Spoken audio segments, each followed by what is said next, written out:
नमस्कार बच्चों, कैसे आप सब। आज मैं लेके आऊँ आपकी क्लास 10 साइंस का चैप्टर 11 का revision video, the human I and the colourful world. इस चैप्टर के अंदर हम 100% कंटेंट को क्लियर करेंगे। वीडियो पूरा देखने के बाद मैं आपसे प्रॉमिस करता हूँ आपका कोई भी क्वेश्चन इस वीडियो के बाहर नहीं आएगा। इवन आपका जो यूटी हुआ था, टेस्ट हुआ था, प्री बोर्ड एग्जाम या कोई भी एग्जाम आप प्रीवियस 10 ईयर का उठा लीजिए, आप देख लेना इस वीडियो में जो भी मैं आपको टॉपिक बताऊंगा उन्हीं में से सारे क्वेश्चन बने हैं। तो वीडियो को एंड तक देखना, कोई भी टॉपिक छोड़ना मत, क्योंकि छोटे छोटे टॉपिक के भी क्वेश्चन बन के आते हैं। जैसे कि आपको पता है कि ये चैप्टर आधा डिलीटेड है, तो जहां से हमारा ये चैप्टर स्टार्ट है वहीं से स्टार्ट करेंगे हमारे सिलेबस के अंदर। और आपका पहला टॉपिक जो स्टार्ट है वो यहाँ से है। वो टॉपिक है आपका refraction of light through a prism. यहाँ से आपका ये वाला चैप्टर स्टार्ट है, क्योंकि आधा चैप्टर डिलीट कर दिया गया है। नाउ इसके अंदर सबसे पहला टॉपिक है कि प्रिज्म होता क्या है, क्योंकि एमसीक्यू में ये भी पूछ लेते हैं कि प्रिज्म क्या होता है। तो प्रिज्म के अंदर याद रखना, जो ग्लास प्रिज्म होता है, it has two triangular base. इसके अंदर दो ट्रायंगुलर बेस होते हैं and three rectangular lateral surface, और तीन रेक्टेंगुलर लेटरल सरफेस होते हैं। आपको स्कूल में जरूर प्रिज्म दिखाया गया होगा, मैं भी आपको पिक्चर के माध्यम से दिखाने का प्रयास कर रहा हूं कि प्रिज्म क्या होता है। प्रिज्म के अंदर टू ट्रायंगुलर बेस होता है और थ्री रेक्टेंगुलर लेटरल सरफेस होता है। तो ये पहला पॉइंट आपको याद रखना है। पॉइंट नंबर 2 की बात करें, the angle between its two lateral surface. दो लेटरल सरफेस के बीच जो एंगल बनता है उसको हम एंगल ऑफ प्रिज्म के नाम से जानते हैं। दो लेटरल सरफेस के बीच जो एंगल बनता है उसको एंगल ऑफ प्रिज्म के नाम से जाना जाता है। तो प्रिज्म के बारे में दो बातें समझ में आ गई। प्रिज्म दो ट्रायंगुलर बेस होता है और तीन रेक्टेंगुलर सरफेस होता है, लेटरल सरफेस होता है। और दो lateral surface, the angle between two lateral surface, दो लेटरल सरफेस के बीच जो एंगल बनता है उसको एंगल ऑफ प्रिज्म के नाम से जाना जाता है। नाउ मेन टॉपिक आता है, topic number 3, the refraction of light through a triangular glass prism. Refraction of light, light का रिफ्रैक्शन क्या। अब आपको रिफ्रैक्शन याद होगा चैप्टर 10 में आपने पढ़ा था रिफ्रैक्शन ऑफ लाइट, कि जब लाइट एक मीडियम से दूसरे मीडियम में जाती है तो ये बेंड हो जाती है। तो रिफ्रैक्शन ऑफ लाइट हमें पढ़ना है कि एक ट्रायंगुलर ग्लास प्रिज्म जो होता है वो लाइट का रिफ्रैक्शन कैसे करता है। तो ये टॉपिक है refraction of light through a prism, और इसका आंसर जो है वो इस एक्टिविटी में हमें मिलेगा। ये पूरा एक्टिविटी पढ़ने के बजाय, ये पूरा एक्टिविटी जानने के बजाय आप इस डायग्राम को समझ लो तो आपका पूरा एक्टिविटी कवर हो जाएगा। मैं ये डायग्राम आपको पहले बना के समझा देता हूं, उसके बाद हम जो बुक में बना हुआ है उस पर डिस्कस करेंगे। देखिए होता क्या है बच्चों, आपको याद होगा कि जब हम चैप्टर 10 कर रहे थे तो हमारे पास एक ग्लास स्लैब था। ग्लास स्लैब में मैंने आपको समझाया था कि जब लाइट आती है ग्लास स्लैब के ऊपर तो वो सीधा नहीं जाता, क्योंकि रेयर से डेंसर का कॉन्सेप्ट आपको बताया था कि जैसे ही रेयर से डेंसर में आएगा तो नॉर्मल के पास आ जाता है, और जब डेंसर से रेयर में जाता है तो नॉर्मल से दूर चला जाता है। आप सबको याद होगा, जब रेयर से डेंसर में आता है तो नॉर्मल के पास, और जब डेंसर से रेयर में जाता है तो नॉर्मल से दूर हो जाता है। ये हमने चैप्टर 10 में सीखा था। तो यहाँ पे भी कुछ ऐसा ही आपको दिखाई देगा। मान लीजिए ये आपके पास ग्लास प्रिज्म है, और जब लाइट, जिसको हम इंसिडेंस रे बोलते हैं, जब लाइट प्रिज्म पे पड़ता है यानी इंसिडेंट रे प्रिज्म के ऊपर आता है, ये नॉर्मल है जो कि परपेंडिकुलर होगा। तो जब रेयरर से डेंसर में आ रहा है, ये रेयरर मीडियम है क्योंकि एयर है, और ये प्रिज्म है तो डेंसर मीडियम है। तो लाइट जब रेयरर से डेंसर में आता है तो लाइट सीधा नहीं जाएगा जो कि इसे जाना चाहिए था, ये नॉर्मल के पास आ जाएगा, ये नॉर्मल की तरफ बेंड हो जाएगा। देखिए नॉर्मल है तो नॉर्मल की तरफ बेंड हो जाएगा, ये एंगल बनेगा। और ऐसे ही जब ये डेंसर से रेयर में जाएगा तो ये नॉर्मल लाइन है, ये नॉर्मल से दूर हो जाएगा। तो यही दो बातें जो हमने चैप्टर 10 में पढ़ा था ना, वही चीज आप ध्यान से देखिए अब भी हो रहा है। जब रेयर से डेंसर में जाता है तो नॉर्मल के पास आ जाता है, बेंड टूवर्ड द नॉर्मल, और जब डेंसर से रेयर में जाता है तो went away from the normal, normal से दूर हो जाता है। तो फर्स्ट पॉइंट आपको याद रखना है, when light goes from rare to denser it bent toward the normal, and when light goes from denser to rarer medium it went away from the normal। आपको एक चीज और याद होगा, दिस इज कॉल्ड इंसिडेंस रे, इसको incident ray बोलते थे। दिस इज कॉल्ड रिफ्रैक्टेड रे, इसको रिफ्रैक्टेड रे बोलते थे। And this is called emergent रे, इसको इमर्जेंट रे के नाम से जाना जाता था। So when the incident ray and emergent ray intersect within the prism, जब इंसिडेंट रे और इमरजेंट रे आपस में प्रिज्म के अंदर इंटरसेक्ट होता है तो वहां जो एंगल बनता है इसको बोलते हैं एंगल ऑफ डेविएशन। और ये बहुत मायने करता है फिजिक्स के अंदर, एंगल ऑफ डेविएशन। तो एंगल ऑफ डेविएशन कहां बनता है? when incident ray and emergent ray intersect each other within the prism, जब इंसिडेंट रे और रिफ्रैक्टेड रे इमरजेंट रे प्रिज्म के अंदर इंटरसेक्ट करते हैं और उनके बीच का जो एंगल बनता है उसको एंगल ऑफ डेविएशन के नाम से जाना जाता है। आपको अभी बताया था एंगल ऑफ प्रिज्म, तो this is called angle of prism या एंगल ऑफ प्रिज्म या prism angle. Angle of prism इसे बोलते हैं, दो लेटरल सरफेस के बीच का एंगल ऑफ प्रिज्म है ये। This is called angle of deviation, incident ray, refracted रे और इमरजेंट रे। तो बस ये डायग्राम आपको बहुत अच्छे से याद रखना है, यही चीज यहां पर आपको समझाने का प्रयास किया गया है। देखिए, this is all incident ray, ये आपका incident ray, PE incident ray है। दिस इज जो आपका ईएफ है, दिस इज कॉल्ड रिफ्रैक्टेड रे, दिस इज कॉल्ड रिफ्रैक्टेड रे, हियर इज द रिफ्रैक्टेड रे, and this is called emergent ray, this is called emergent ray. So emergent ray, तो आपको तीन बातें समझ में आ गई बच्चों, इंसिडेंट रे, रिफ्रैक्टेड रे, इमरजेंट रे। उसके बाद angle of prism, angle of prism, this is called angle of prism. The angle between two surface, angle between two lateral surface is called angle of prism. Here's the angle of prism. Again, angle of incidence, angle of incidence. Here's the angle of incident, angle made between the normal और incidence रे। Incidence रे और normal के बीच का जो angle बनता है this is called angle of incidence. Here is the angle of incidence. Now angle of refraction, here's the angle of refraction, angle between normal and refracted ray, angle between normal and refracted ray is called angle of refraction. Again, angle of emergence, here's the angle of emergence, angle of emergence, angle made between normal and emergent ray. Here's the normal, ये normal है और ये emergent ray है। तो emergent ray और normal के बीच का जो एंगल होगा, so this is called angle of emergence. और एंगल ऑफ डेविएशन मैंने आपको क्या बताया, व्हेन इंसिडेंस रे and emergent ray intersect each other with in the prism, when incidence रे इमरजेंट रे intersect with in the prism it form angle of deviation. So here is the angle of deviation. तो ये जो 8 point आप देख रहे हो जिसमें इंसिडेंट रे, रिफ्रैक्टेड रे, इमरजेंट रे, angle of prism, angle of incidence, angle of refraction, angle of emergence, angle of deviation, ये बहुत अच्छे से आपको क्लियर होना चाहिए। इसमें ये बात भी ध्यान रखना, ये पॉइंट नंबर आपका 3 था, पॉइंट नंबर 3 के अंदर डायग्राम था। नाउ पॉइंट नंबर 4, वही चीज जो मैंने आपको चैप्टर 10 में भी बताया था, a ray of light entering from air to glass. जब रे ऑफ लाइट एयर से ग्लास में आता है तो the light ray on refraction has bend toward the normal. तो जो लाइट का रे है वो बेंड हो जाएगा टूवर्ड द नॉर्मल के पास हो जाएगा, because it is a rare medium and it is a denser medium. So when light goes from rare to denser it bend toward the normal के पास आ जाता है। तो फोर्थ का फर्स्ट पॉइंट ये हम चैप्टर 10 में भी पढ़ चुके हैं। और second point, the light ray has enter from glass to air. और यही लाइट जब ग्लास से एयर में जाता है, डेंसर से रेयरर में जाता है, hence it bend away from the normal, ये नॉर्मल से दूर हो जाएगा। तो ये सेकंड पॉइंट होगा। और आई थिंक मुझे लगता है ये दोनों पॉइंट आपको बहुत अच्छे से चैप्टर 10 में भी आपको सिखाया गया था। Rarer to denser, denser to rarer, when light goes from rarer to denser it bends toward the normal, और when light goes from denser to rarer it bends away from the normal से दूर हो जाता है। तो हम पहले भी पढ़ चुके हैं। पॉइंट नंबर 5 हम पढ़ रहे हैं, emergent ray bend at an angle to the direction to the incident रे।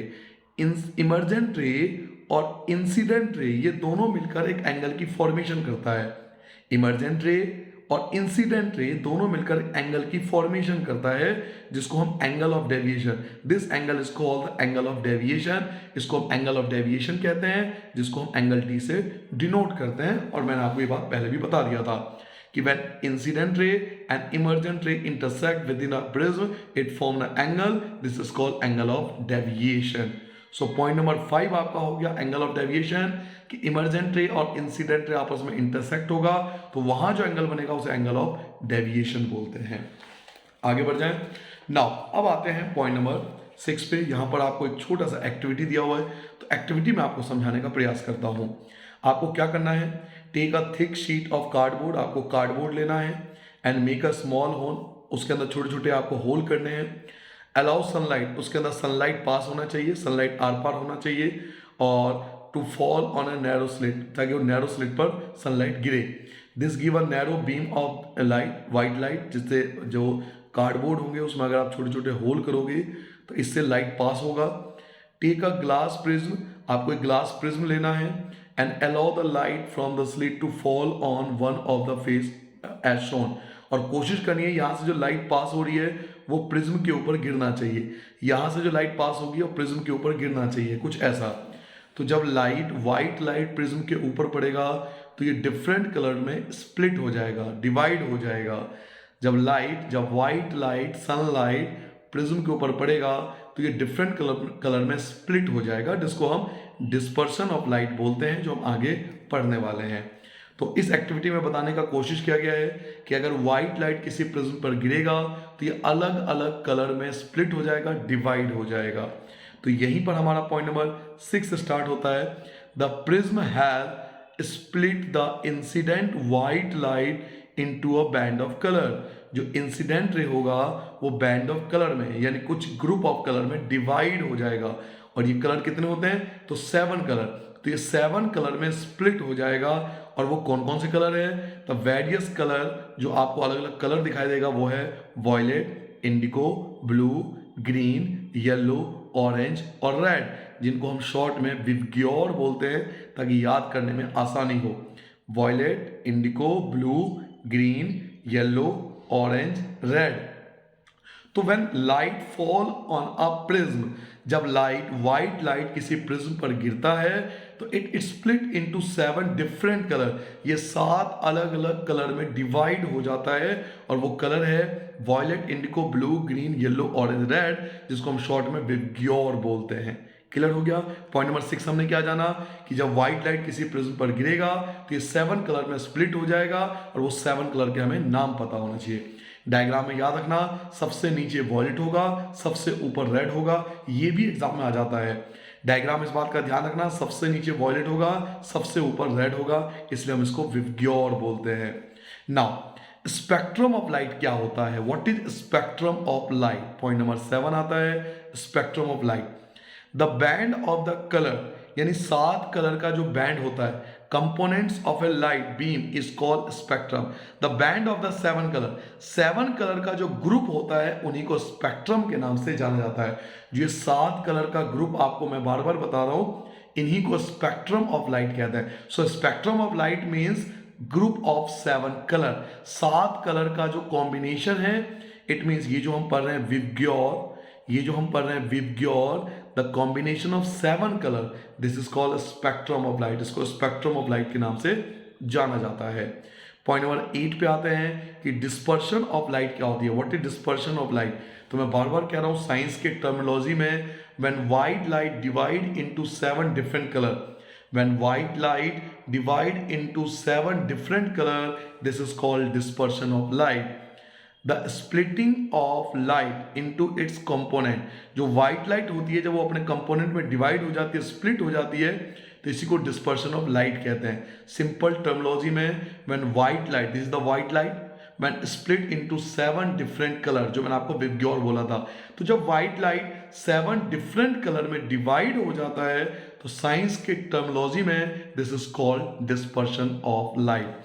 सो इस पेज में हमने जाना कि जब व्हाइट लाइट प्रिज्म पे गिरेगा तो 7 कलर में डिवाइड हो जाएगा। उन 7 कलर के नाम मैंने आपको बताया।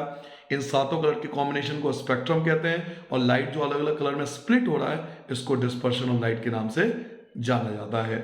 पॉइंट नंबर 9, पॉइंट नंबर 9 पे आते हैं। White light is disperse into its 7 colour components by a prism. एक प्रिज्म जो होता है वो व्हाइट लाइट को 7 कलर में स्प्लिट कर देता है। व्हाइट लाइट जो होता है वो डिस्पर्स हो जाता है 7 कलर में प्रिज्म द्वारा। तो प्रिज्म क्या करता है, व्हाइट लाइट को 7 कलर में स्प्लिट कर देता है, डिवाइड कर देता है। तो इस पॉइंट में हमने जाना कि प्रिज्म किसी भी व्हाइट लाइट को 7 कलर में स्प्लिट कर देगा। नाउ पॉइंट नंबर 10 पे आते हैं। यहां से पॉइंट नंबर 10 आपका स्टार्ट होता है। Different colour of light band through different angle. अब अलग अलग कलर जो होता है वो अलग अलग एंगल से बैंड होता है with respect to incident ray, incident ray के रिस्पेक्ट में, as they pass through a prism, जब वो प्रिज्म से पास होता है। The red light bend the least, red light जो होता है वो सबसे कम बैंड होता है, while the violet the most, जबकि वॉयलेट जो होता है वो सबसे ज्यादा बैंड होता है। और ये बहुत ज्यादा एग्जाम में आता है, याद रखना, जो रेड लाइट होता है वो बैंड द लीस्ट, वो सबसे कम बैंड होता है, जबकि वॉयलेट जो होता है वो सबसे ज्यादा बैंड होता है। जो कि पॉइंट नंबर 10 में हमने सीखा कि अलग अलग कलर जो होता है उसका बैंड होने की जो पावर है या कैटेगरी है वो डिफरेंट होती है। रेड कलर सबसे कम बैंड होता है और वॉयलेट कलर सबसे ज्यादा बैंड होता है। अगर आप रीजन जानने में इंटरेस्टेड हो तो मैं आपको बता देता हूं, रेड कलर की वेवलेंथ सबसे ज्यादा होती है और वॉयलेट कलर की वेवलेंथ जो होती है वो सबसे कम होती है। रेड कलर की वेवलेंथ सबसे ज्यादा, वॉयलेट कलर की वेवलेंथ सबसे कम, इसलिए ऐसा होता है। नाउ पॉइंट नंबर 11 पे आते हैं। वो कौन से साइंटिस्ट थे जिन्होंने सबसे पहले सनलाइट से 7 कलर स्पेक्ट्रम को तैयार किया था? तो वो थे Isaac Newton. Isaac Newton was the first to use a glass prism. ये पहले साइंटिस्ट थे जिन्होंने ग्लास प्रिज्म का इस्तेमाल किया था to obtain the spectrum of sunlight, ताकि वो सनलाइट का स्पेक्ट्रम बना सकें। He tried to split the colour of the spectrum of the white light further. उन्होंने क्या कहा कि भाई 7 लाइट तो है, हमें पता है 7 लाइट है, उन्होंने कोशिश करी कि क्या पता और भी लाइट हो, फर्दर और भी लाइट प्राप्त करने की कोशिश करी by using another similar prism, और ज्यादा प्रिज्म का इस्तेमाल करके। However, he could not get, लेकिन उनको और ज्यादा कलर नहीं मिला, एनी मोर कलर, और ज्यादा उनको कलर नहीं मिला सनलाइट के अंदर। 7 कलर तो पता लग गया था, बट न्यूटन ने सोचा कि क्या पता मैं और ज्यादा प्रिज्म का इस्तेमाल करूं तो और ज्यादा कलर मिले, बट ऐसा हुआ नहीं। He then placed a second identical prism in an inverted position। तो उन्होंने क्या करा, एक प्रिज्म को सीधा लगाया और दूसरे उसी साइज के प्रिज्म को आइडेंटिकल फॉर्म में इन्वर्टेड लगाया, उल्टा करके लगाया। ध्यान से देखिए, एक प्रिज्म सीधा लगाया और सेम साइज के प्रिज्म को इन्वर्टेड फॉर्म में लगाकर देखा with respect to the first prism, पहले प्रिज्म के साथ। अब ऐसा करने से क्या हुआ? तो ऐसा करने से जो हुआ वो आपका इस पेज पर है, जो मैं आपको समझाता हूं। ही फाउंड, उन्होंने देखा, a beam of white light, जो व्हाइट लाइट है वो इमर्ज होता है from the other side of the second prism. जब लाइट दूसरे प्रिज्म से पास होता है तो वो वापस व्हाइट लाइट में इमर्ज हो जाता है। जब प्रिज्म दूसरे प्रिज्म से, जब लाइट दूसरे प्रिज्म से पास होता है तो वापस व्हाइट लाइट ही बन जाती है। This observation gave the Newton that idea that sunlight is made of 7 colour. इसी से दुनिया को पता लगा और न्यूटन को पता लगा कि सनलाइट जो होता है वो 7 कलर से मिलकर बना है। तो कौन कौन से कलर थे? तो वही कलर है जो हमने पढ़ा था विबग्योर वाले। तो वो कौन से पहले साइंटिस्ट थे जिन्होंने स्पेक्ट्रम तैयार किया था? तो वो आइजैक न्यूटन थे। उन्होंने कोशिश करी कि और ज़्यादा हमें कलर मिल पाए, बट और कलर नहीं मिला। तो उन्होंने क्या करा, एक प्रिज्म लगाया सीधे के रूप में, मैं आपको यहाँ समझा देता हूँ। एक प्रिज्म सीधा लगाया और दूसरा आइडेंटिकल प्रिज्म उसी के बगल में लगा दिया। अब उन्होंने देखा जब सनलाइट पहले प्रिज्म पे पड़ता है तो ये 7 कलर में डिवाइड हो जाता है, जैसे मैंने आपको कहा ये 7 कलर में अलग अलग कलर में स्प्लिट हो जाएगा। लेकिन जब दूसरे पर ये सातों कलर वापस कंबाइन होकर व्हाइट लाइट बनेगा, यानी पहले क्या था तो व्हाइट कलर का था और जब दूसरे प्रिज्म से निकला तो भी व्हाइट कलर का हुआ। तो इससे कंफर्म हो गया कि सनलाइट जो होता है वास्तव में व्हाइट कलर से 7 कलर से मिलकर बना है, और ये प्रूव किया था आइजैक न्यूटन ने। तो ये एक्टिविटी आपको याद रखनी है। व्हाइट लाइट जब पहले प्रिज्म पे आएगा तो 7 कलर में स्प्लिट हो जाएगा, फिर ये वापस दूसरे प्रिज्म पर एक साथ होकर वापस व्हाइट लाइट ही बनाएगा। तो यही मैं आपको तब से समझाने का प्रयास कर रहा था। ये डायग्राम आपके बुक में भी दिया हुआ है, आप चाहो तो यहाँ से भी देख सकते हो। ये डायग्राम आपको दिया हुआ है, recombination of spectrum of white light. White light को दोबारा रिकॉम्बाइन करके व्हाइट लाइट से हमें वापस व्हाइट लाइट मिला था, व्हाइट लाइट से हमें वापस व्हाइट लाइट मिला था स्क्रीन के ऊपर। तो ये आइजैक न्यूटन का एक्सपेरिमेंट आपको दिया हुआ था। नाउ ये तो पॉइंट नंबर 11 था हमारा, आइजैक न्यूटन की एक्टिविटी। ना पॉइंट नंबर 12 आते हैं, फॉर्मेशन ऑफ रेनबो। अब इसमें बहुत सारे नए पॉइंट आपको समझ में आएगा। फॉर्मेशन ऑफ रेनबो, रेनबो की फॉर्मेशन कैसे होती है, इंद्रधनुष कैसे बनता है। तो पॉइंट में याद करना, rainbow is a natural spectrum, rainbow एक नेचुरल स्पेक्ट्रम है, नेचर द्वारा बनाया जाता है। Appearing in the sky after a rain shower, और अधिकतर ये बारिश के बाद ही बनता है। Second, it is cause by dispersion of sunlight. ये चीज याद रखना है, मेनली पेपर में ये पूछा जाता है, आपसे पूछेगा कि भाई जो रेनबो की फॉर्मेशन होती है वो क्यों होती है। ऑप्शन दे देगा dispersion of light, spectrum of light वगैरह वगैरह, पता नहीं क्या क्या ऑप्शन दे देंगे। तो रेनबो की फॉर्मेशन होती है due to dispersion of sunlight by the tiny water droplet. तो due to dispersion of light, light के डिस्पर्शन के कारण रेनबो की फॉर्मेशन होती है। Third point, a rainbow is always form in a direction opposite to the sun. ये sun के बिल्कुल अपोजिट डायरेक्शन में बनता है, याद रखना। जो रेनबो होती है वो हमेशा सन के अपोजिट डायरेक्शन में बनता है। Fourth point, the water droplet, जो वाटर ड्रॉपलेट होता है वो एक छोटे प्रिज्म की तरह काम होता है, छोटे प्रिज्म की तरह काम करता है। दे रिफ्रैक्ट, वो पहले लाइट को रिफ्रैक्ट करते हैं, फिर डिस्पर्स करते हैं इंसिडेंट सनलाइट को, और दोबारा रिफ्लेक्ट करते हैं इंटरनली। पहले वो रिफ्रैक्ट करते हैं, फिर डिस्पर्स करते हैं, फिर रिफ्लेक्ट करते हैं, इसे बोलते हैं इंटरनल रिफ्लेक्शन, और फाइनली रिफ्रैक्ट होकर बाहर निकलता है, रेनड्रॉप से बाहर निकलता है और 7 कलर में डिवाइड हो जाता है। चलिए इस पॉइंट को मैं आपको समझाने का प्रयास करता हूँ। फोर्थ पॉइंट जो है ना, ये मैं आपको यहाँ समझाता हूँ, इससे आपको बहुत अच्छे से क्लियर हो जाएगा। देखिए मैं यहाँ आपको समझाने का प्रयास करता हूँ। मान लीजिए बच्चों, ये है वाटर ड्रॉपलेट, ठीक है, जो प्रिज्म है। तो जैसे ही सनलाइट इसके ऊपर पड़ेगी, जैसे ही सनलाइट इसके ऊपर पड़ेगी तो सबसे पहले इसका होगा डिस्पर्सन। यहाँ पे होता है इसका डिस्पर्सन, डिस्पर्सन होना, रिफ्रैक्शन और डिस्पर्सन यहीं से शुरू हो जाएगा। रिफ्रैक्शन और डिस्पर्शन यहीं से होना शुरू हो जाएगा, अलग अलग पार्ट्स में ये डिवाइड होना यहीं से शुरू हो जाएगा। यहाँ पर आके टकराएगा, यहाँ होगा इंटरनल रिफ्लेक्शन, यहाँ पर होगा इंटरनल रिफ्लेक्शन, इसे बोलते हैं इंटरनल रिफ्लेक्शन। ये वापस आ जाएगा, यहाँ पर ये वापस आ जाएगा और 7 अलग अलग कलर में वापस डिस्पर्शन हो जाएगा।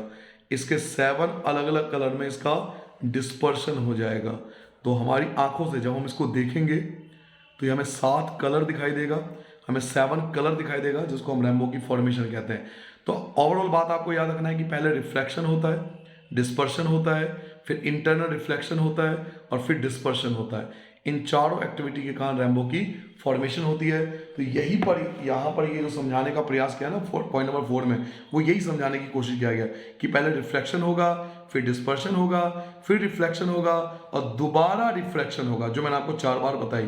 तो इसकी वजह से रेनबो की फॉर्मेशन होती है। Last, due to the dispersion of light, main है डिस्पर्शन ऑफ लाइट, यही बार बार कह रहा हूं, डिस्पर्शन ऑफ लाइट और इंटरनल रिफ्लेक्शन, इन दोनों की वजह से, एक तो डिस्पर्शन ऑफ लाइट और इंटरनल रिफ्लेक्शन ऑफ लाइट, इन दोनों की वजह से हमें अलग अलग कलर दिखाई देते हैं, जिसको हम फॉर्मेशन ऑफ रेनबो बोलते हैं। जल्दी समझ लीजिए, रेनबो जो होता है नेचुरल स्पेक्ट्रम है, जो कि हमें स्काई में दिखाई देता है रेन शॉवर के बाद। ये डिस्पर्शन ऑफ सनलाइट की वजह से होता है, ये हमेशा सन के अपोजिट डायरेक्शन में बनता है। इसमें होता क्या है, तो सबसे पहले रिफ्लेक्शन होता है, फिर डिस्पर्शन होता है, फिर रिफ्लेक्शन, इंटरनल रिफ्लेक्शन होता है और अगेन रिफ्लेक्शन होता है। तो इन 4 कारणों से हमें रेनबो की फॉर्मेशन दिखाई देती है। रेनबो की फॉर्मेशन का 2 बड़े रीजन है, एक डिस्पर्शन ऑफ लाइट और दूसरा इंटरनल रिफ्लेक्शन, जिसकी वजह से रेनबो की फॉर्मेशन होती है। नाउ अगला टॉपिक है हमारा एटमॉस्फेरिक रिफ्लेक्शन। सबसे पहले जान लेते हैं कि एटमॉस्फेरिक रिफ्लेक्शन का मतलब क्या होता है। तो यहाँ पर बहुत अच्छा सा ब्यूटीफुल सा एक डेफिनेशन दिया हुआ है, ये आपका पॉइंट नंबर 13 हो जाएगा। एटमॉस्फेरिक रिफ्लेक्शन, डेफिनेशन ये है, refraction of light by the earth atmosphere, earth के एटमॉस्फेयर द्वारा लाइट का जो रिफ्रैक्शन होता है उसको एटमॉस्फेरिक रिफ्लेक्शन कहते हैं। चलिए मैं आपको प्रैक्टिकली समझाता हूँ होता क्या है। देखिए ये हमारा अर्थ है, आप ऐसे समझिए, ये हमारा अर्थ है, ये हमारा अर्थ है और ये इसका एटमॉस्फेयर जो इसको चारों तरफ से घेरता है, ये हमारा एटमॉस्फेयर है। तो जब लाइट एंटर करता है हमारे एटमॉस्फेयर में तो सीधा नहीं जाता, वो नॉर्मल की तरफ बेंड हो जाता है। जब लाइट हमारे एटमॉस्फेयर में एंटर करता है बच्चों, तो वो नॉर्मल की तरफ बेंड हो जाता है। क्यों? क्योंकि ये रेयर है और ये डेंसर है। भाई सीधी सी बात है, ऊपर तो वैक्यूम है, अंतरिक्ष है, वैक्यूम है तो रेयर है, यहाँ डेंसर हो जाएगा क्योंकि डस्ट पार्टिकल है, बहुत सारे गैसेस हैं, बहुत सारे धुआं, धूल के कण, बहुत कुछ है। तो ये रेयर है, डेंसर है। तो जब लाइट रेयर से डेंसर में आ रहा है तो बेंड होगा ना नॉर्मल की तरफ। तो एटमॉस्फेयर क्या कर रहा है, हमारा एटमॉस्फेयर लाइट को रिफ्लेक्ट कर रहा है। तो एटमॉस्फेयर द्वारा लाइट को रिफ्लेक्ट करना एटमॉस्फेरिक रिफ्लेक्शन कहलाता है। तो ये इसकी डेफिनेशन थी। अच्छा, यहाँ पर ये बहुत बड़ा पैराग्राफ दिया हुआ है, आप चाहो तो पूरा पैराग्राफ पढ़ लेना, या मैं आपको बहुत सिंपल तरीके से इसको समझाने का प्रयास भी करूंगा, बहुत शॉर्ट में आपको समझा दूंगा।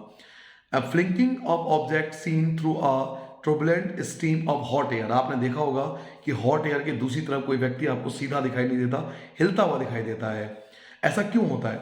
The air just above the fire, fire के ऊपर जो एयर होता है वो बहुत ज़्यादा हॉट होता है, hotter then the air further up, और उसके ऊपर का जो एयर होता है वो थोड़ा सा ठंडा होता है। The hotter air is lighter, जो हॉटर एयर होगा वो हल्का होगा, लेस डेंस होगा कूलर एयर के मुकाबले, and has a refractive index likely less than, इसलिए उसका रिफ्रैक्टिव इंडेक्स कम होता है कूलर एयर के मुकाबले। Since the physical condition of the refractive medium are not stationary, क्योंकि फिजिकल कंडीशन जो होती है रिफ्रैक्टिव मीडियम का वो सेम नहीं होता, तो the apparent position of the object, इसलिए ऑब्जेक्ट की जो पोजीशन होती है वो हमें हॉट एयर के दूसरी तरफ फ्लक्चुएट होते हुए दिखाई देता है।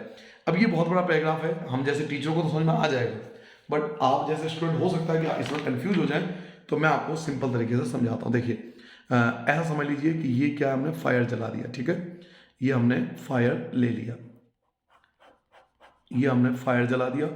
आपने देखा होगा कि एक तरफ आप हो और एक तरफ आपका दोस्त है, तो जब आप इनको देखोगे तो आपको सीधा दिखाई नहीं देंगे, फ्लक्चुएट होते हुए दिखाई देंगे। ऐसा क्यों? तो उन्होंने बताया कि जो फायर के जस्ट ऊपर, यहाँ पर जस्ट ऊपर, यहाँ पर हॉट एयर है, यहाँ पे बहुत ज़्यादा गर्म वायु है, उसके ऊपर क्या है, तो कूल एयर है। तो होता क्या है कि हॉट एयर हल्का होता है तो ये ऊपर की तरफ जाना शुरू करता है, हॉट एयर कहाँ जा रहा है, ऊपर, और कूल एयर क्योंकि थोड़ा डेंस होता है तो वो नीचे की तरफ आता है। समझ रहे हो मेरी बात? हॉट एयर ऊपर जा रहा है, कूल एयर नीचे आ रहा है। अब हॉट एयर का रिफ्रैक्टिव इंडेक्स कम होता है और कूल एयर का रिफ्रैक्टिव इंडेक्स ज़्यादा होता है, तो रिफ्रैक्टिव इंडेक्स कभी ज़्यादा है कभी कम है, इसलिए आपको जो इधर वाला व्यक्ति है वो फ्लक्चुएट होता हुआ दिखाई देगा। क्या मेरी बात समझ में आ गई? दोबारा समझिए, फायर के ऊपर जस्ट ऊपर हॉट एयर होता है, उसके ऊपर कूल एयर होता है, तो हॉट एयर हल्का होता है तो ये ऊपर जाएगा ना, और कूल एयर थोड़ा डेंस होता है तो वो नीचे आएगा। हॉट एयर ऊपर जा रहा है, कूल एयर नीचे आ रहा है। हॉट एयर का रिफ्रैक्टिव इंडेक्स कम है और कूल एयर का रिफ्रैक्टिव इंडेक्स ज़्यादा है, तो एक हम ये भी तो कह सकते हैं, एक रिफ्रैक्टिव इंडेक्स और ज़्यादा वाला, एक रिफ्रैक्टिव इंडेक्स कम वाला, दोनों ऊपर नीचे कर रहे हैं। एक का रिफ्रैक्टिव इंडेक्स जिसका कम है वो ऊपर जा रहा है, जिसका रिफ्रैक्टिव इंडेक्स ज़्यादा है वो नीचे आ रहा है। तो रिफ्रैक्टिव इंडेक्स कम वाला ऊपर, रिफ्रैक्टिव इंडेक्स ज़्यादा वाला नीचे, तो बार बार क्या हो रहा है, रिफ्रैक्टिव इंडेक्स चेंज हो रहा है ना, बार बार रिफ्रैक्टिव इंडेक्स चेंज हो रहा है ना, तो क्योंकि बार बार रिफ्रैक्टिव इंडेक्स ऊपर नीचे हो रहा है इसलिए आपको सामने वाला व्यक्ति फ्लक्चुएट होता हुआ दिखाई देगा। तो ये भी एटमॉस्फेरिक रिफ्रैक्शन के कारण होता है। तो ये पूरा पैराग्राफ ना आप याद करना चाहो तो कोई बात नहीं, जो मैंने आपको समझाया आप उसको समझ लोगे तो ये आपको आसानी से याद हो जाएगा। यही बताने की कोशिश किया गया है कि एयर जो होता है फायर के ऊपर become hotter then the air further up, उसके ऊपर का जो एयर होता है कूल होता है, वहां पर फायर के ऊपर हॉट होता है। तो हॉटर एयर जो होगा वो लेस डेंस होगा, कूलर एयर होगा जो ज़्यादा होगा। तो रिफ्रैक्टिव इंडेक्स क्या होगा, कम होता है हॉट एयर का कूलर एयर के मुकाबले। अब फिजिकल कंडीशन बार बार चेंज हो रहा है, रिफ्रैक्टिव इंडेक्स बार बार चेंज हो रहा है, क्योंकि एक हॉट एयर और एक कूल एयर है। तो क्योंकि रिफ्रैक्टिव इंडेक्स चेंज हो रहा है इसलिए उस तरफ का व्यक्ति आपको क्या होगा, फ्लक्चुएट होता हुआ दिखाई देगा, कभी ज़्यादा दिखाई देगा कभी कम दिखाई देगा। तो ये इसकी वजह से होता है। तो रिफ्रैक्टिव इंडेक्स की डेफिनेशन ये है, रिफ्रैक्टिव इंडेक्स की डेफिनेशन, और हॉट एयर वाली कहानी जो है वो पॉइंट नंबर 14 पे आ जाएगा। हॉट एयर आप हेडिंग डाल लेना या फ्लक्चुएशन हेडिंग डाल लेना और इस पे आप आंसर लिख सकते हो। अच्छा, पॉइंट नंबर आता है आपका 15, ट्विंकलिंग ऑफ स्टार। अब ये होता है क्यों है, तो एटमॉस्फेयर रिफ्रैक्शन के कारण। देखिए देखते ही आपको आंसर लगाना है, बेसिकली यही पेपर में पूछा सबसे ज्यादा कि ट्विंकलिंग ऑफ स्टार, आपने बचपन से सुना है ट्विंकल ट्विंकल लिटिल स्टार, है ना, बचपन से सुनते आ रहे हो। तो स्टार ट्विंकल क्यों करते हैं, ड्यू टू एटमॉस्फेरिक रिफ्रैक्शन के कारण, एटमॉस्फेयर रिफ्रैक्शन के कारण ऐसा होता है। तो 1 मार्क्स के लिए तो यही पूछेगा कि भाई ट्विंकलिंग ऑफ स्टार क्यों होता है, एटमॉस्फेयर रिफ्रैक्शन का। हाँ, अगर एक्सप्लेन करना पड़े तो मैं एक्सप्लेन करके आपको समझा देता हूँ। The twinkling of star is due to atmosphere refraction, उन्होंने यही बोला कि पहले एटमॉस्फेयर रिफ्रैक्शन के कारण होता है स्टारलाइट का। The star light on entering the earth, जैसे ही स्टार की लाइट हमारे एटमॉस्फेयर में एंटर करती है, अंडर गोज रिफ्लेक्शन, लगातार उसका रिफ्लेक्शन होता है continuously before it reach the earth. जब तक ये अर्थ पर यानी हम तक पहुंचता है तब तक इसका लगातार कॉन्टिन्यूसली रिफ्लेक्शन होता है, इसलिए हमें ट्विंकल करता हुआ दिखाई देता है। आपको ऐसा क्यों, तो इसका आंसर नीचे है। As the path of the ray of light coming from the star goes on veering slightly, जो उसका रास्ता है वो वेरी होता रहता है। The apparent position of the star fluctuate, जो पोजिशन होती है फ्लक्चुएट होती है। द अमाउंट ऑफ लाइट, इसलिए अमाउंट ऑफ जो स्टार लाइट होगी हमारी आंखों में जो आएगी, अमाउंट ऑफ लाइट जो हमारे स्टार एंट्रिंग करेगी हमारी आई में वो फ्लक्चुएट होगी, यानी कभी अमाउंट ऑफ लाइट ज़्यादा होगी, कभी अमाउंट ऑफ लाइट कम होगी, तो फ्लिंकल करेगा, फ्लक्चुएट होगा। The star sometime appear brighter, कभी स्टार आपको ज़्यादा दिखाई देगा, एंड समटाइम फैंटर, और कभी कभार वो कम दिखाई देगा। दिस इज ट्विंकलिंग इफेक्ट, इसी को ट्विंकलिंग इफेक्ट कहते हैं। चलिए मैं आपको डायग्राम से समझाता हूँ, डायग्राम से आपको क्लियर समझ में आ जाएगा। होता क्या है, देखिए ये कौन था, अर्थ था, और ये हमारा एटमॉस्फेयर है। अब ऐसे समझिए ये हमारा एटमॉस्फेयर है। तो जब लाइट एंटर करते हैं एटमॉस्फेयर में तो सीधा नहीं आ रहा, वो जिगजैग फॉर्म में आता है, ऐसे फॉर्म में आता है। क्यों? क्योंकि यहाँ पर आप समझिए ना, कहीं डेंस है, कभी रेयर है, कभी डेंस है, कभी रेयर है, अलग अलग पार्टिकल है, कभी कहीं पर क्लाउड ज़्यादा है, कहीं पर पार्टिकल डस्ट पार्टिकल ज़्यादा है, कहीं पर एयर वगैरह ज़्यादा है, तो बहुत सारे फैक्टर काम आते हैं। तो कहीं पे टेम्परेचर का भी फर्क है, कहीं पे टेम्परेचर ज़्यादा है, कभी टेम्परेचर कम है, तो टेम्परेचर का भी इफेक्ट पड़ता है। तो लाइट हम तक सीधे नहीं आ रही, वो बार बार रिफ्रैक्शन होने के बाद हम तक आती है। तो क्योंकि बार बार रिफ्रैक्शन होकर हम तक पहुंच रही है, तो कभी रिफ्रैक्शन कम होगा, कभी रिफ्रैक्शन ज़्यादा होगा, तो कभी आपको स्टार ज़्यादा दिखाई देगा, कभी आपको कम दिखाई देगा।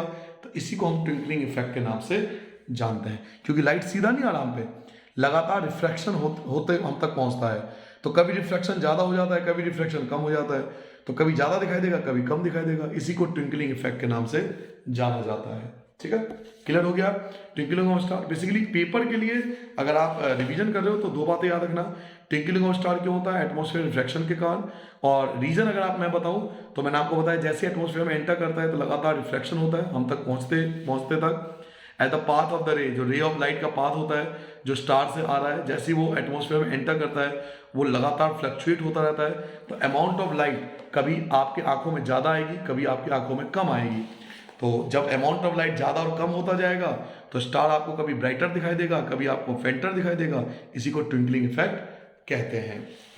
नाउ एक चीज और याद रखना, स्टार अपनी एक्चुअल पोजीशन से ना ऊपर नजर आता है, स्टार अपनी एक्चुअल पोजीशन से ऊपर नजर आता है। ऐसा क्यों होता है? पहले मैं आपको डायग्राम से समझा देता हूं ऐसा होता क्यों है। देखिए पहले आप डायग्राम से समझिए, ये अर्थ है, अर्थ के ऊपर आप खड़े हो, ये आप हो, और ये हमारा एटमॉस्फेयर। ठीक है, हम एटमॉस्फेयर को मान लेते हैं। अब ये हमारा स्टार है। ठीक है, तो लाइट जब स्टार की एंटर करती है हमारे एटमॉस्फेयर में, क्या बताया था, सीधा नहीं जाएगा, क्या होगा, ये नॉर्मल की तरफ बेंड हो जाएगा। ये नॉर्मल की तरफ बेंड हो गया, क्यों? क्योंकि रेयर है और ये डेंसर है। तो जैसे ही सनलाइट, जब ये लाइट है, स्टार की जो लाइट है जो हमारे एटमॉस्फेयर में एंटर करती है तो नॉर्मल की तरफ बेंड हो जाती है। तो देखने वाला व्यक्ति यहाँ नहीं देखेगा स्टार को, वो नॉर्मल के इस लाइट के सीध में दिखाई देगा, यानी इसको स्टार यहाँ पर दिखाई देगा। तो स्टार एक्चुअल पोजीशन ये है लेकिन वो दिखाई यहाँ पर दे रहा है। तो स्टार अपनी एक्चुअल पोजीशन से ऊपर नजर आता है, क्यों? तो एटमॉस्फेरिक रिफ्रैक्शन के कारण, ड्यू टू एटमॉस्फेयर रिफ्रैक्शन। दोबारा देखिए, जब स्टार की लाइट हमारे एटमॉस्फेयर में एंटर करती है तो सीधा नहीं जाता, वो नॉर्मल की तरफ बेंड हो जाता है। तो देखने वाले व्यक्ति को उस नॉर्मल के सीध में दिखाई देगा स्टार, यानी यहां दिखाई देगा। तो इसलिए स्टार अपने एक्चुअल पोजीशन से ऊपर नजर आता है due to atmospheric refraction of light. यहां पे आप लिख भी सकते हो, सिंस द एटमॉस्फेयर बेंड, जो एटमॉस्फेयर होता है वो बेंड कर देता है स्टार लाइट को टूवर्ड द नॉर्मल, नॉर्मल की तरफ। The apparent position of the star is slightly different, इसलिए उसका एक्चुअल पोजीशन डिफरेंट होता है। इस actual position the star appear slightly higher, star आपको ऊंचा दिखाई देगा अपने एक्चुअल पोजीशन से when view near the horizon, जब आप हॉरिजन के पास में देखोगे। तो डायग्राम से आपको समझाने की मैंने कोशिश की है कि वो क्यों अपने एक्चुअल पोजीशन से ऊपर नजर आता है। क्या आपको समझ में आ गया? जब स्टार हमारे एटमॉस्फेयर में एंटर करता है तो उसका लाइट नॉर्मल की तरफ बेंड हो जाता है, तो देखने वाले व्यक्ति को नॉर्मल के सीध में दिखाई देगा स्टार। तो ये रीजन है जिसकी वजह से स्टार अपनी एक्चुअल पोजीशन से दूर दिखाई देता है। अगर मेन रीजन जानना चाहो तो मेन रीजन वही है, due to atmospheric reflection. Atmospheric reflection के कारण स्टार अपनी एक्चुअल पोजीशन से ऊपर नजर आता है। ये अपरेंट पोजीशन है, यानी आपको दिखाई यहां देगा, ये एक्चुअल पोजीशन है जहां होना चाहिए था। रिफ्रैक्टिव इंडेक्स नीचे आते थे, कम होता जाता है। तो ये सारी बातें आपको याद रखना है। ठीक है, तो ये पॉइंट नंबर 15 था। ये पॉइंट नंबर 16 आप लिख सकते हो कि स्टार अपनी एक्चुअल पोजीशन से ऊपर नजर क्यों आता है। नाउ अब पॉइंट नंबर 17 पे आएंगे। पॉइंट नंबर 17 हमारा ये है कि why don't the planet twinkle, planet twinkle क्यों नहीं करते? स्टार तो ट्विंकल करते हैं, फिर प्लैनेट ट्विंकल क्यों नहीं करते? ये पॉइंट नंबर 17 है। तो चलिए समझिए इस बात को। द प्लैनेट आर, जो प्लैनेट्स हैं, जो हमारे आसपास 8 प्लैनेट हैं, the planets are much closer to the earth, earth के बहुत ज़्यादा पास है। And earth seems extended sources, तो हम इसे समझ सकते हैं एक्सटेंडेड सोर्सेज है लाइट का। If we consider a planet as a collection of large number of point size source of light, समझिए ये प्लैनेट है हमारे बहुत पास है तो बड़े साइज में है। अगर मान लीजिए कि प्लैनेट जो है वो छोटे छोटे लाइट के सोर्स ऑफ लाइट है, बहुत छोटे छोटे पॉइंट साइज हैं, बहुत सारे पॉइंट साइज हमने मान लिया कि पॉइंट साइज में है ये हमारे प्लैनेट जो है वो पॉइंट साइज में सोर्स ऑफ लाइट है इसके पास। The total point size source will the total variation in the amount of light entering our eye, अब ये छोटे छोटे जो आपके point size source of light है इनके द्वारा निकाली गई लाइट जब हमारी आंखों में पड़ेगा तो उसका टोटल इफेक्ट जो होगा वो जीरो होगा। तो बात समझिए, the planet are much closer to the earth, जो प्लैनेट होता है वो जो अर्थ के बहुत ज़्यादा नज़दीक होता है। अगर मैं मान भी लूँ कि ये सोर्स ऑफ लाइट है एक तरह से, if we consider planet as a collection of large number of point size source of light, हमने मान लिया कि प्लैनेट जो है वो छोटे छोटे सोर्स ऑफ लाइट से बना हुआ है, इसमें छोटे छोटे सोर्स ऑफ लाइट है। The total variation in the amount of light entering our eyes from all the individual point size source light, अब ये जो point size source of light है इनसे निकली गई जो सनलाइट है जब हमारी आंखों में पड़ेगा तो वो इतना कम होगा कि इसका एवरेज जो होगा वो जीरो आएगा, इसलिए ये हमें ट्विंकल करता हुआ दिखाई नहीं देगा। रीज़न क्या है कि प्लैनेट बहुत ज़्यादा नज़दीक है और बहुत नज़दीक होने के बावजूद भी अगर इसको हम मान लें कि छोटे छोटे सोर्स ऑफ लाइट है, इस छोटे छोटे सोर्स ऑफ लाइट से इतना कम लाइट हम तक पहुंचेगा कि इनका एवरेज जो होगा टोटल हमारी आंखों में पड़ने वाला लाइट का एवरेज जो होगा वो जीरो होगा, इसलिए हमें प्लैनेट ट्विंकल करता हुआ दिखाई नहीं देता। तो इसके पीछे भी एटमॉस्फेरिक रिफ्लेक्शन ही कारण है। नाउ अगला आते हैं पॉइंट नंबर 18 पे, advance sunrise and delay sunset. आपको पता होगा 2 मिनट पहले सनराइज हो जाती है और 2 मिनट बाद तक सनसेट हमें दिखाई देता है, क्यों?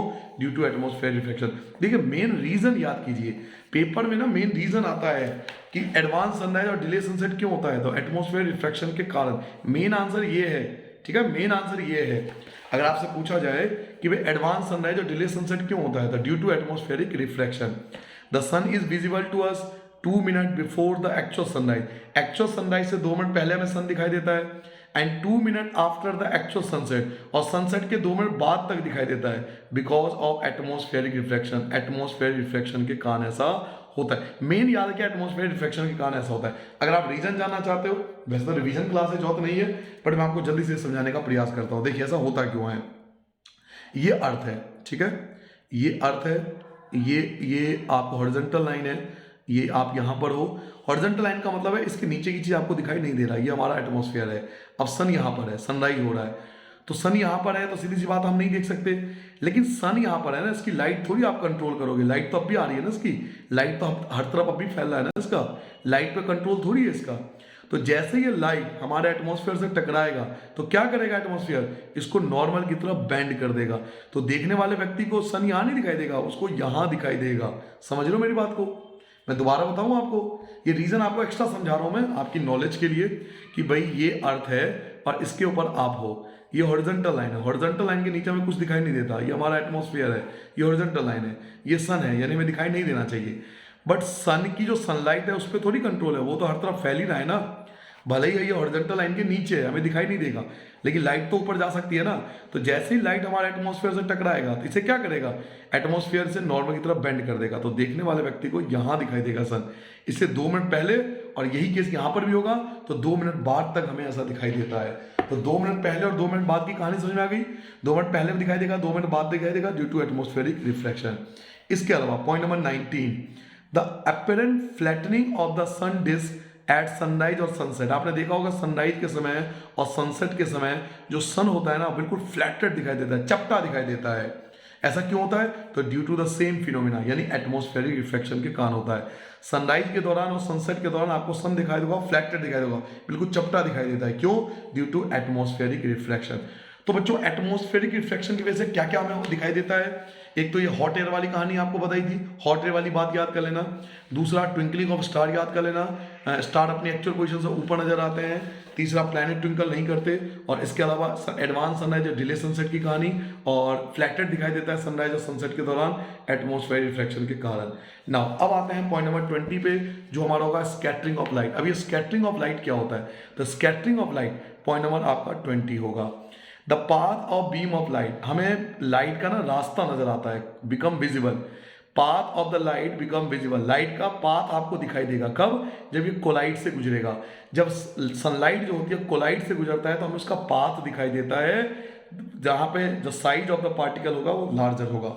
तो जब हमें पाथ दिखाई दे बीम ऑफ लाइट का, इसको स्कैटरिंग ऑफ लाइट के नाम से जानते हैं, जो कि केवल कोलाइडल सॉल्यूशन में ऐसा होता है।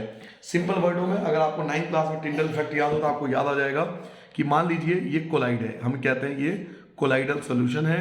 तो जब लाइट कोलाइडल से गुजरता है तो हमें इसका पाथ नजर आता है, इस path is visible when light passes through the colloidal solution. जब लाइट कोलाइडल सॉल्यूशन से पास होता है तो हमें इसका पाथ नजर आता है, इसी को हम स्कैटरिंग ऑफ लाइट के नाम से जानते हैं, यानी लाइट का फैलना स्कैटरिंग ऑफ लाइट कहलाता है। तो पॉइंट नंबर 20 आपको ये याद करना है, scattering of light.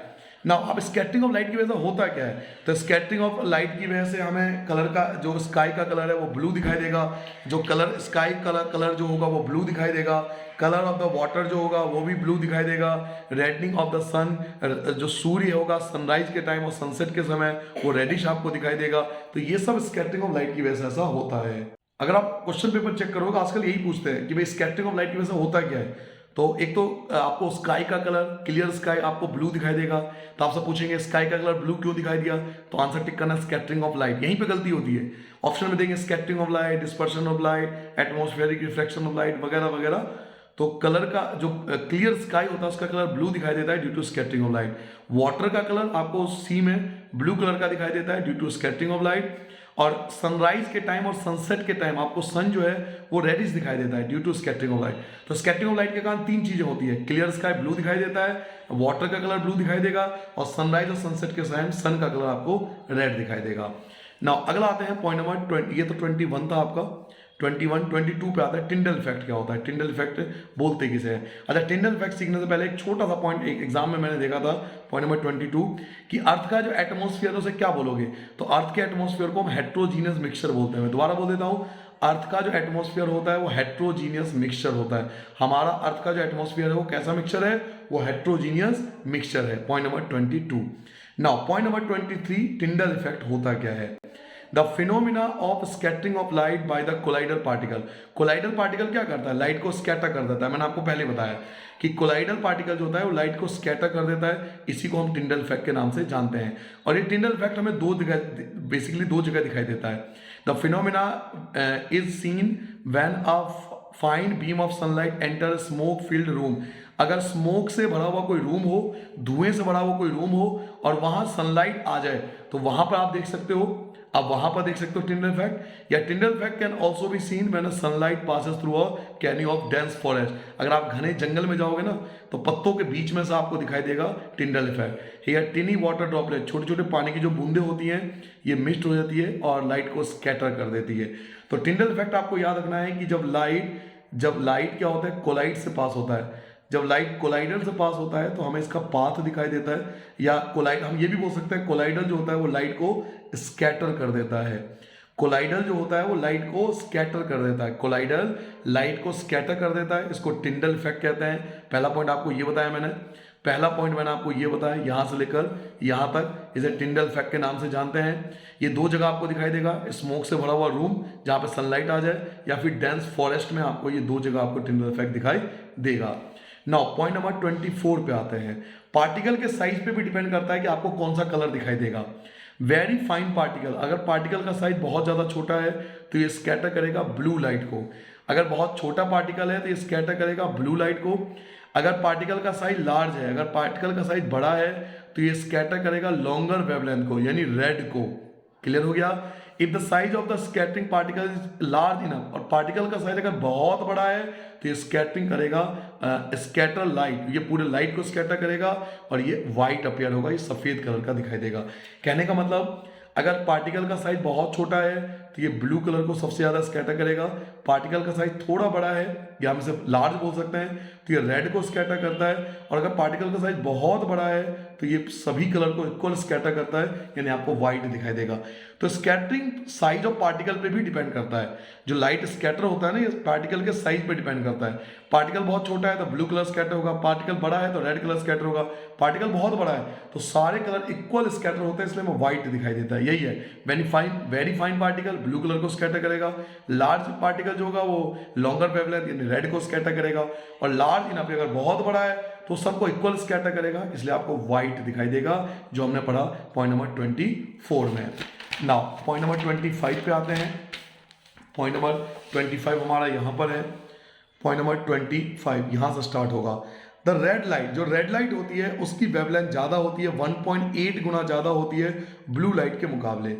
Red light का जो वेवलेंथ होता है वो 1.8 टाइम ज़्यादा होता है ब्लू लाइट के मुकाबले।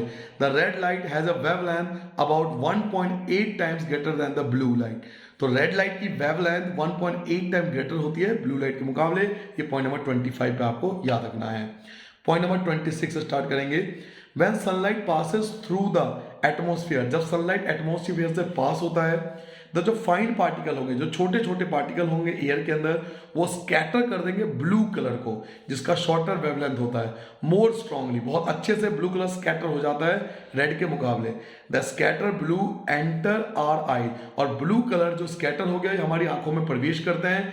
इफ द अर्थ, इसलिए हमें क्लियर स्काई, इसलिए हमें colour of the clear sky blue दिखाई देता है। तो पॉइंट नंबर 26 का आंसर आपको मिल गया। Why the colour of the clear sky blue, clear sky का कलर ब्लू क्यों होता है?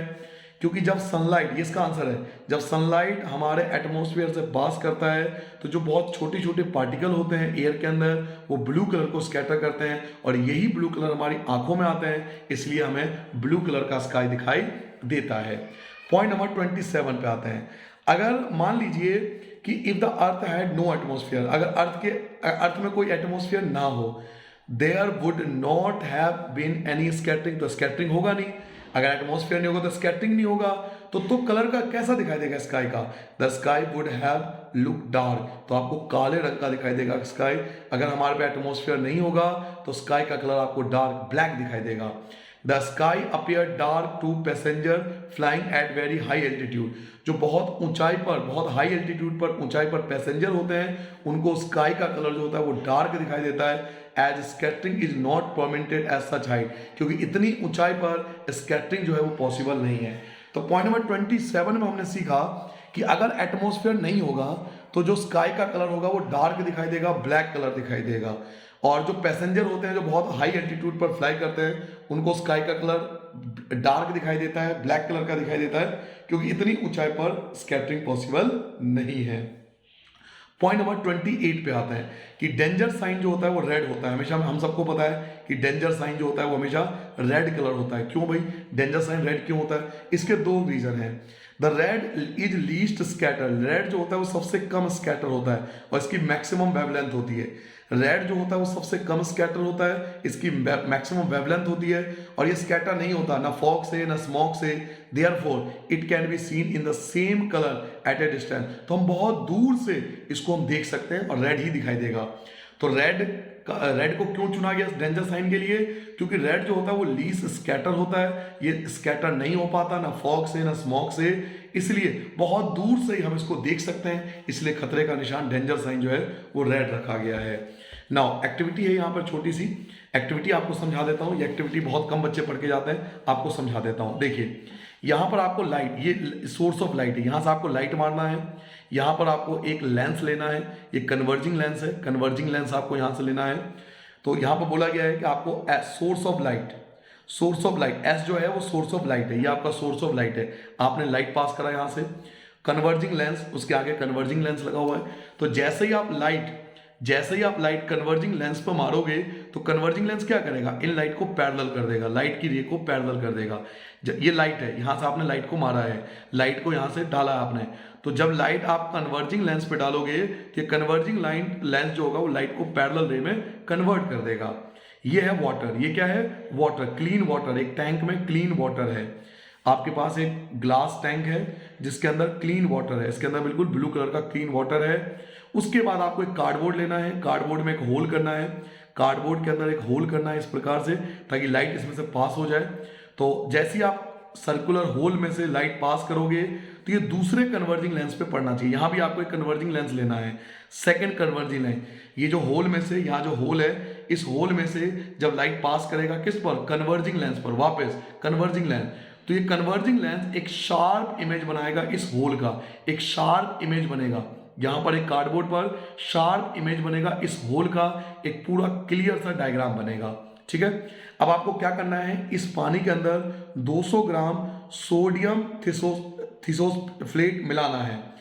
200 ग्राम ऑफ सोडियम थिसोल्फेट, थिसोल्फेट एक केमिकल है, तो सोडियम थिसोल्फेट आपको इस वाटर के अंदर मिलाना है। 2 लीटर ऑफ क्लीन वाटर के अंदर आपको सोडियम थिसोल्फेट मिलाना है, और 1 से 2 ml कॉन्सेंट्रेटेड सल्फ्यूरिक एसिड भी इसके अंदर मिलाना है वाटर के अंदर। तो वाटर के अंदर आपको क्या मिलाना है, सोडियम थिसोल्फेट 2 लीटर पानी के अंदर, और साथ में 1 से 2 ml, 1 से 2 ml आपको हाइड्रोक्लोरिक एसिड, सल्फ्यूरिक एसिड या हाइड्रोक्लोरिक एसिड इसमें मिक्स करना है। तो होगा क्या, दोबारा बताता हूं, ये क्या था, ये था source of light, converging lens, clean water. Converging lens ने लाइट को पैरेलल कर दिया।